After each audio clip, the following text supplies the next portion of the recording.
Do you want to be a full-time day trader? If so, this video is for you. I've been trading for 8+ years now. My last job was in 2016. I worked at Verizon Wireless and DSW Shoes. I'm gonna post a picture of either one of them or both of them somewhere on the screen. But when it comes down to it, if I could go back in time and change a few things about my personal journey, these are the 5 key things that I've seen, I've witnessed, I've gone through, potentially could save you a lot of time, energy, and heartbreak on the charts. Number 1 was this. I wish I could go back and not quit my job so soon. Now, the reason why I say that, guys, is in 2016, I learned about Forex trading. 2 months later, I quit my job, I quit community college, I quit everything else, I go all in. Now, at that time, I had no other source of income. I didn't want to go back to working because I had such a big ego, and I told everyone I knew that I was going to be a trader and I was going to be successful, and everyone clowned me and blase, blase, blah. So I had too big of an ego to go back and get a job. But there's honestly nothing wrong with a job. There's nothing wrong with a 9 to 5. There's nothing wrong with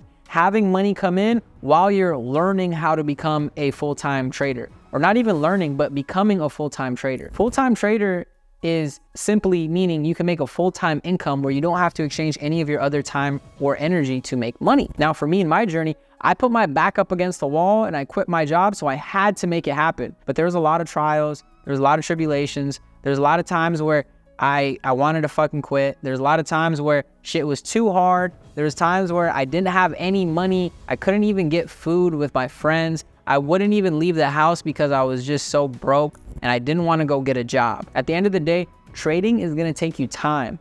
So it doesn't matter what you do, where your money comes from, whether if it's clean or dirty, whether if it's from working a job or owning a business, you need to have some type of money coming in and having cash flowing, so it makes trading easier. Trading is so much more mentally easy, less stressful when you do not have to worry about paying bills off of trading. The number 2 thing I think you need to be a successful trader is you need PMO. Now, what is PMO? PMO stands for peace of mind.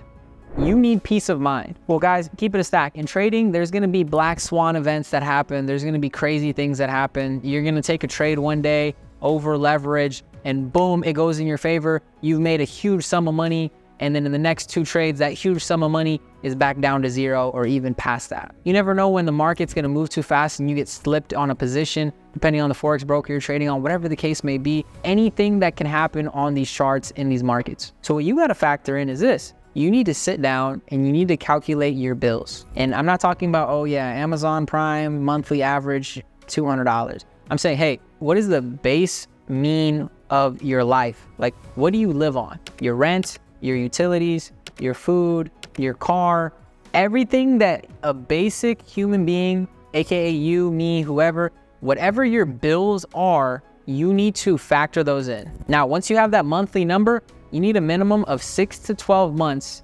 stacked up. I kid you not.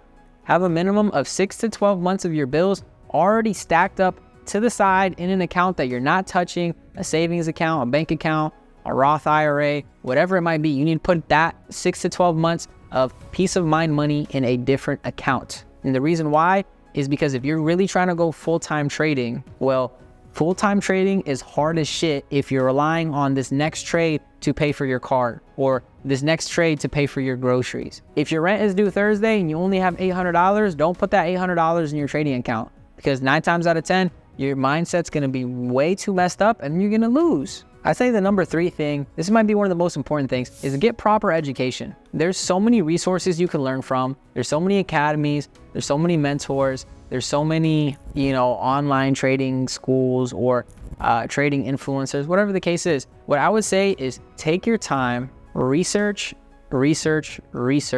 find the best potential place for you to learn. And whether it's us at TradeStar or whether it's the next platform, it doesn't necessarily matter. See who you fit best with. Go through free education, go through people's free content on YouTube and see if you're relatable to them. See if you are actually learning things or see if you can grasp the content that they're teaching. Find the best school of thought, find the best learning environment for you and then go with them, right? And then make sure you're also going with something that you can afford. If you see this course is $6,000 and you cannot afford it, more than likely you should not try to get the $6,000 course until you can afford to do so. Working your means, don't over extend yourself in the learning process and then think that, hey, just because I paid so much money, I'm going to be super ahead of the curve. No, like the same person that took them 2 days to get good at trading is the same person that the next person could be taking 2 months, 2 years to get good. You can't compare your day 1 to someone else's day 50. You can't compare your day 50 to someone else's day 500. So factor it in. You need to get properly educated. Find a mentor with real results that you want. Find someone relatable to you. Find someone who you enjoy learning from. Find someone that actually cares about your success. Number 4 is you need a rule-based strategy. What does that mean? Rule-based strategy means that you're entering and exiting the market based on a list of rules. I don't have a list of rules to give you right now. I have my own list of rules, things that I like to do, but I'm not gonna get into that right now. You know, within the community though, there's some PDFs and there's some trade plans and things like that. But regardless of that, you need to simply create a rule-based strategy, a mechanical strategy.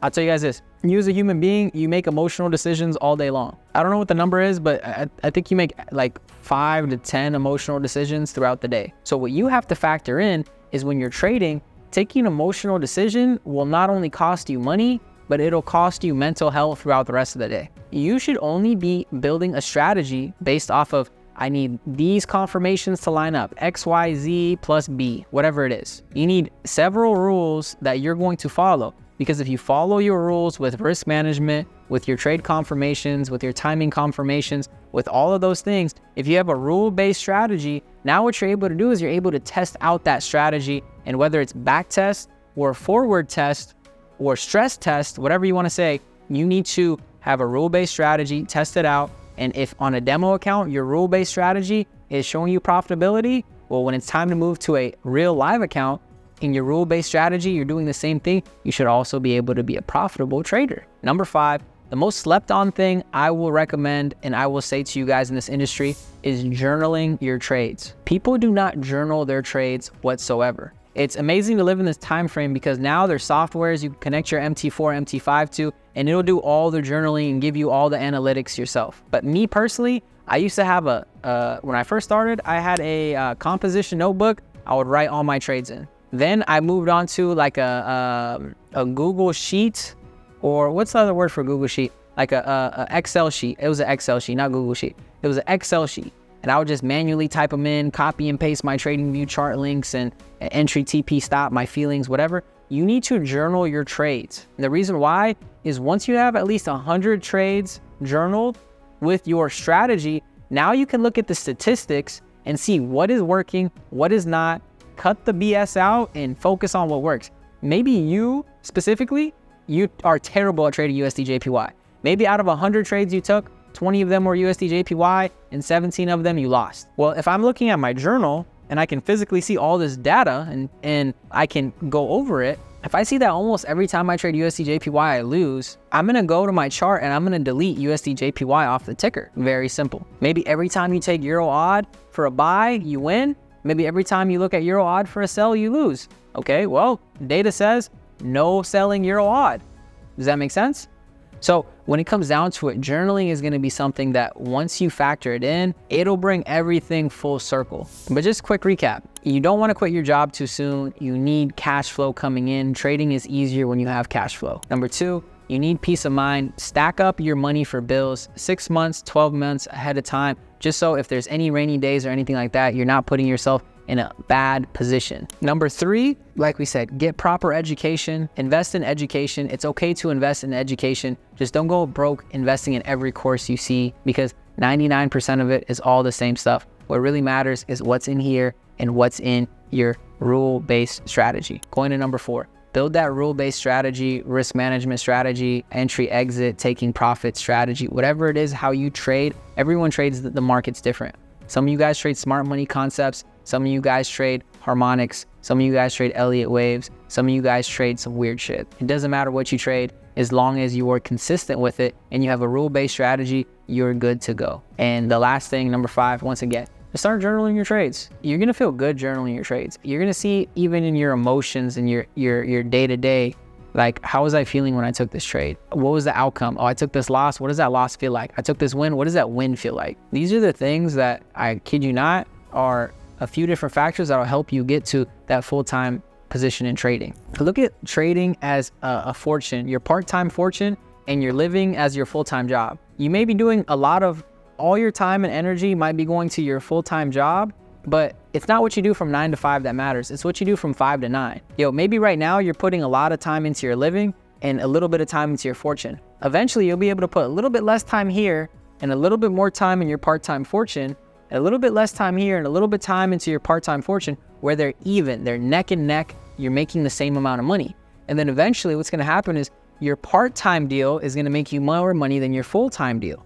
And then eventually your part-time deal is gonna be making you an insane amount of money outside of your full-time deal.